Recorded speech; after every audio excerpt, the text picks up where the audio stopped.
ॐ सुताम्रपर्णी जलराशि योगे निबद्ध सेतुविषि खैर संख्ये श्री रामचंद्रेण समर्पितं चारामेश्वराख्यं नियतं नमामि। ओम श्री रामेश्वरम भगवान की जय। जब सीता हरण के बाद जब प्रभु श्री रामचंद्र जी समुद्र तट पर पहुंच गए और समुद्र तट पर पहुंचकर जब उन्होंने राम सेतु का निर्माण कर लिया, तब साथ में ऋषि मुनियों और ब्राह्मणों को उन्होंने याद दिलाया कि मेरे मन में एक विचार था कि जब मैं सागर पे पहुंच जाऊंगा और राम सेतु का निर्माण हो जाएगा और लंका में पहुंचने से पहले मैं एक शिवलिंग की स्थापना करके मैं उसका रुद्राभिषेक करूंगा। तो शिवलिंग के स्थापना के लिए सबसे पहले शुभ मुहूर्त और तिथि की बात हुई, उस पर विचार विमर्श किया। तब ऋषियों ने, जितने उनके साथ ऋषि मंडल था, सभी ऋषियों ने मिलकर बताया कि ज्येष्ठ के शुक्ल पक्ष की जो 10वीं तिथि है और उसका जो दिन बुधवार होगा, उस दिन शिवलिंग की स्थापना के लिए सबसे अच्छा मुहूर्त है। तब प्रभु रामचंद्र जी ने कहा था, परम रम्य उत्तम यह धरनी, महिमा अमित जाय नहीं बरनी। करिहूँ हिया शंभु थापना, मोरे हृदय परम कल्पना।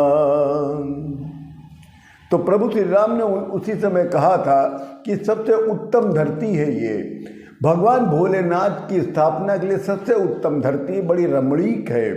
फिर उन्होंने एक बात और कही थी, अपने भक्तों के लिए कहा था कि शंकर प्रिय मम द्रोही, शिव द्रोही मम दास। शंकर प्रिय मम द्रोही, शिवद्रोही मम दास। ते नर करही कलप भरी, घोर नरक महुवास। यहीं पर इन्होंने अपनी एक उपदेश का, एक ज्ञान दिया था कि जो भी भक्ति करेगा मेरी, उसको शिव जी की पूजा करना, भक्ति करना अनिवार्य होगा। और जो शिव जी की पूजा करेगा उसको रामचंद्र जी की पूजा करना अनिवार्य होगा। अन्यथा आप एक की पूजा करेंगे राम और शिव जी में, तो आप किसी को नहीं प्राप्त कर पाएंगे। तब प्रभु श्री रामचंद्र जी कहते हैं कि समुद्र के दक्षिणी तट का ये जो किनारा है, जिसका नाम अब श्री रामेश्वर है, आज से ये रामेश्वर के नाम से जाना जाएगा। ये धरती जो है बहुत ही पावन है, बहुत ही रमणीक है। और सबसे अच्छी बात, उत्तम बात क्या है कि ये सबसे अधिक पवित्र है। क्यों? क्योंकि यहाँ पर वानरों ने असंभव को संभव कर दिखाया है, समुद्र पर एक सेतु बना दिया है। इसलिए ये बहुत ही उत्तम धरती है, बहुत पवित्र है। यहीं पर सबसे पवित्र क्यों? क्योंकि इसी धरती पर नल नील को भी अपने ज्ञान की प्राप्ति हुई थी यहीं पर। और सबसे रमणीक क्यों है, सबसे पवित्र क्यों है? क्योंकि रामचंद्र जी को यहीं पर शंकर भगवान की बहुत ज़्यादा याद आई थी।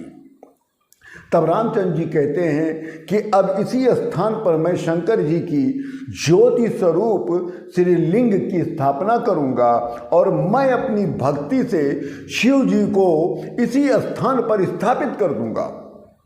और जो भी व्यक्ति हमारी भक्ति करता है। यहीं पर रामचंद्र जी कह रहे हैं जो भी व्यक्ति जो हमारी भक्ति करता है और शंकर भगवान की भक्ति नहीं करता है उसको स्वप्न में भी मैं नहीं प्राप्त होऊंगा, और जो शंकर जी की भक्ति करता है और मेरी भक्ति नहीं करता उसको भी शंकर भगवान की भक्ति नहीं प्राप्त होगी।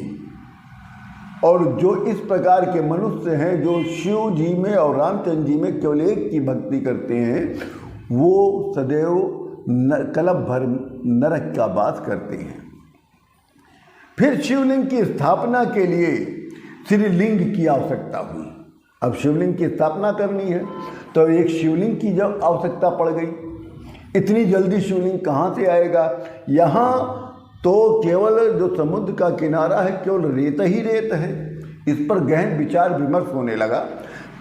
तब इसके उपरांत जो है ऋषि मुनि लोगों ने कहा, इसका समाधान बताया कि एक हनुमान जी ही एक ऐसे बलशाली हैं जो जल्दी से ही शिवलिंग ला सकते हैं और ऐसी क्षमता किसी अन्य में नहीं है। अब ये शिवलिंग कहाँ से लाना है? कैलाश पर्वत पे जाकर से लाना है। अब कैलाश पर्वत इतनी जल्दी कौन जाएगा और कौन लेके आएगा शिव जी से? तब ऋषियों ने कहा कि हनुमान जी के अतिरिक्त कोई और नहीं है, हनुमान ही जा सकते हैं क्योंकि हनुमान ही रुद्रावतार हैं। शंकर भगवान वहाँ पहुंचकर शंकर भगवान की पूजा भी करनी है और उनको प्रसन्न करना है, फिर उनसे शिवलिंग प्राप्त करके यहाँ लाना है, तभी तो प्रभु श्री राम पूजा संपन्न कर सकेंगे। और जब तक पूजा संपन्न नहीं होगी तब तक लंका पे चढ़ाई नहीं हो सकती थी। फिर हनुमान जी प्रभु श्री राम जी की आज्ञा प्राप्त करके कैलाश पर्वत की तरफ चल गए।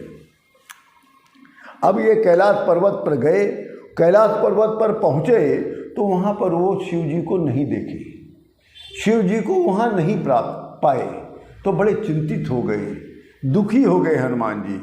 तो हनुमान जी ने वहीं पर शिव जी की प्राप्त करने के लिए, उनका दर्शन पाने के लिए तपस्या करना पड़ा। और इधर अब राम सेतु पे आ जाइए। राम सेतु के निकट सभी ऋषि मुनि जितने पंडित थे सब रामचंद्र जी से कहने लगे कि बहुत देर हो रही है, अभी हनुमान जी आए नहीं हैं, उचित मुहूर्त ना निकल जाए, जिस कारण हम लोग हनुमान जी की प्रतीक्षा कर रहे हैं। कहीं प्रतीक्षा करते करते ये हमारा जो अच्छा मुहूर्त है, शुभ मुहूर्त है, ये निकल ना जाए। और इधर कैलाश पर्वत पर जब हनुमान जी को भोलेनाथ का दर्शन नहीं हुआ तब हनुमान जी ने शंकर भगवान को प्राप्त करने के लिए तपस्या करना प्रारंभ कर दिया। तब शंकर भगवान प्रसन्न हो गए और उनको दर्शन दे दिया। तो हनुमान जी ने दर्शन करके प्रभु श्री राम जी की आज्ञा को उन्होंने बताया। तब शंकर जी ने स्वयं अपने हाथों से एक शिवलिंग उनको सौंप दिया कि अब ये लेके जाओ आप और वहाँ पे दे दो, जल्दी सी स्थापना हो जाए। इधर रामेश्वरम में जब हनुमान जी शिवलिंग को नहीं ला पाए समय पर या लाने में उनको देर हो रही थी, तब ऋषि मुनियों ने रामचंद्र जी से कहा कि हे प्रभु श्री राम, ये शुभ और उचित जो मुहूर्त है जिसमें हम लोगों को शिवलिंग की स्थापना करके रुद्राभिषेक करना है, ये निकल ना जाए, इसलिए आपसे एक निवेदन है कि आप बालू के ही द्वारा एक शिवलिंग का निर्माण कर दीजिए। अब इधर भगवान शिव जी, प्रभु श्री राम जी शिवलिंग बालू से ही, रेत से बनाना शुरू कर दिया। इतने में हनुमान जी भी शिवलिंग लेकर रामेश्वरम में पहुंच गए। तब हनुमान जी ने जब सब देखा तो उनको बड़ा क्षोभ हुआ, अर्थात दुख हुआ, और वो अपने प्रभु श्री राम के चरणों में गिर पड़े। भक्त परायण भगवान श्री रामचंद्र जी ने हनुमान जी की पीठ पर हाथ फेरते हुए समझाया कि हनुमान, तुम्हारे आने में विलंब हो रहा था, जिस कारण हम लोगों ने रेत से ही, बालू से ही एक शिवलिंग का निर्माण कर दिया। फिर प्रभु श्री रामचंद्र जी ने हनुमान जी के मन के बात को जान लिया था। फिर उनको संतोष दिलाने के लिए कहते हैं कि हे भक्त हनुमान, तुम्हारे लाए गए शिवलिंग की स्थापना इसके स्थान पर ही कर दूंगा। बस तुम इस शिवलिंग को उखाड़ कर अपने श्रीलिंग को, जो शंकर भगवान ने स्वयं आपको दिया है, वही स्थापित कर दो। इतना सुनते ही हनुमान जी प्रसन्न हो गए और उन्होंने राम जी द्वारा जो बालू से, रेत से शिवलिंग बनाया गया था उसको उखाड़ने के लिए झपट पड़े। जैसे उन्होंने हाथ लगाया शिवलिंग को, जो बालू से बना था, वो लोहे जैसा समान सशक्त हो गया। काम आसान नहीं था महाराज। बालू का श्रीलिंग वज्र के समान हो गया। तब हनुमान जी ने अपना समूचा बल लगा दिया, पर वो भी बल व्यर्थ गया। आखिर उन्होंने अपनी पूंछ को बहुत लंबी कर दी और लंबी करके उस बालू द्वारा निर्मित शिवलिंग को पूरा लपेट लिया और पूंछ से लपेट से जोर से झटका दिया। पृथ्वी डोल गई महाराज, परंतु वो बालू से बना हुआ शिवलिंग टस से मस नहीं हुआ। हनुमान जी धक्का खाकर एक कोस दूर जाकर गिरे और मूर्छित हो गए। उनके मुख से, उनके रोम रोम से रुधिर बहने लगा, अर्थात रक्त निकलने लग गया, खून बहने लग गया। तब रामचंद्र जी व्याकुल हो गए। फिर हमारे कुछ धार्मिक ग्रंथों ने बताया है कि जैसे धार्मिक ग्रंथ आप रुद्र हृदय उपनिषद ले लीजिए, उसमें उसके अनुसार बताया है कि सीता माता उस समय वहाँ प्रकट हुई हैं और हनुमान जी की जो मूर्छित शरीर था उस पर उन्होंने अपना हाथ फेरा है। तब हनुमान जी की मूर्छा दूर हुई है और उनके शरीर से जहाँ जहाँ से रक्त निकल रहा था वो बंद हो गया। इसी समय हनुमान जी को साक्षात परब्रह्म का दर्शन हुआ और हनुमान जी को आत्मग्लानि भी हुई और साक्षात परब्रह्म के चरणों में वो गिर पड़े। फिर भगवान ने संतावना देते हुए कहा है कि हनुमान, तुमने बहुत बड़ी भूल किया। इस शिवलिंग को संसार की समूची शक्ति भी नहीं उखाड़ सकती है, जिस कारण तुमको ये फल मिला। अब ऐसा कभी मत करना। ज्येष्ठ शुक्ल पक्ष की 10वीं दिन बुधवार बालू से निर्मित शिवलिंग की षोडशोपचार विधि से ब्राह्मणों के द्वारा पूजन कराया गया। फिर राम जी ने उस शिवलिंग का रुद्राभिषेक किया था। वहीं पर रामचंद्र जी ने एक शिव वस्तुति का वंदना भी किया था, जो स्वयं उनका लिखा हुआ था, जिसको रामचरितमानस में प्रभु गोस्वामी तुलसीदास जी ने लिखा है। नमामि शमीशान निर्वाण रूपम विभु व्यापकम ब्रह्म वेद स्वरूपम। ये बहुत बड़ा स्तुति है जिसको रामचरितमानस में तुलसीदास जी ने लिखा है। फिर सूत जी ने बताया है कि इस प्रकार रामचंद्र जी ने शिव जी से प्रार्थना किया और बारंबार उनको प्रणाम किया है और कहा, हे शंकर भगवान, आपकी जय हो, आपकी जय हो। ऐसा उच्चारण इन्होंने अनेकों बार किया। फिर शिव जी की पुनः पूजा करके उनके सन्मुख रामचंद्र जी ने नृत्य किया था और फिर प्रेमहार्द हृदय से ज्यों ही उन्होंने गाल बजाना प्रारंभ किया, सांग सा परिवारस्य ज्योतिरूपो महेश्वरः यथोक्त रूपम मलम कृत्वाभिरम वद द्रुतम। सुनि बिनती सर्वज्ञ शिव। जैसे प्रभु श्री राम पूजा के उपरांत शंकर भगवान शिव के शिवलिंग के सामने इन्होंने नृत्य करना शुरू किया है, वैसे ही सुनी बिनती सर्वज्ञ स्यु, देख विप्र अनुराग, पुनि मंदिर नभ भवानी, भई द्विज बर वरुमान। तभी शंकर भगवान प्रसन्न होकर वे शास्त्रोक्त अपने अंगों, अपने परिवार सहित अत्यंत निर्मल और ज्योति स्वरूप में प्रभु श्री राम के सम्मुख प्रकट हो गए। श्री रामचंद्र जी भक्ति से प्रसन्न होकर भगवान शिव जी से कहते हैं, ततः संतुष्ट हृदयो राम भगत्या महेश्वर, शिवमस्तु वरम ब्रूहि, रामेति सा तदा ब्रवीत। तब शिव जी कहते हैं कि हे राम, तुम्हारा कल्याण हो, अब जो तुमको वर मांगना हो मुझसे मांग लो। तो उस समय भगवान शिव जी के स्वरूप दर्शन से सभी लोग पवित्र हो गए और तब शिव धर्म से में तत्पर हुए सभी लोग उपस्थित लोगों ने रामचंद्र जी से शिव की पूजा करवाई। फिर रामचंद्र जी ने प्रथम वर मांगा था। क्या वर मांगा था? पहला, स्तुति चा विविधाम कृत्वा प्राणिपत्ये शिवम मुदा, जयम चा प्रार्थयामास रावणाज्ञो तदात्मना। रामचंद्र जी कहते, हे महेश्वर, युद्ध में आपके भक्त रावण पर मैं अपनी विजय प्राप्त करना चाहता हूँ, एक ऐसा वरदान दीजिए। तब शिव जी ने कहा, ततः प्रसन्नो हृदयो राम भगत्या महेश्वर, जयोस्तु ते महाराज प्रीत्या सा पुनर्ब्रवीत। हे सचरित्र राम, तुम्हारी सर्वदा विजय हो। विजय का वरदान पाकर प्रभु श्री राम जी ने मस्तक नवाकर हाथ जोड़कर प्रार्थना किया था।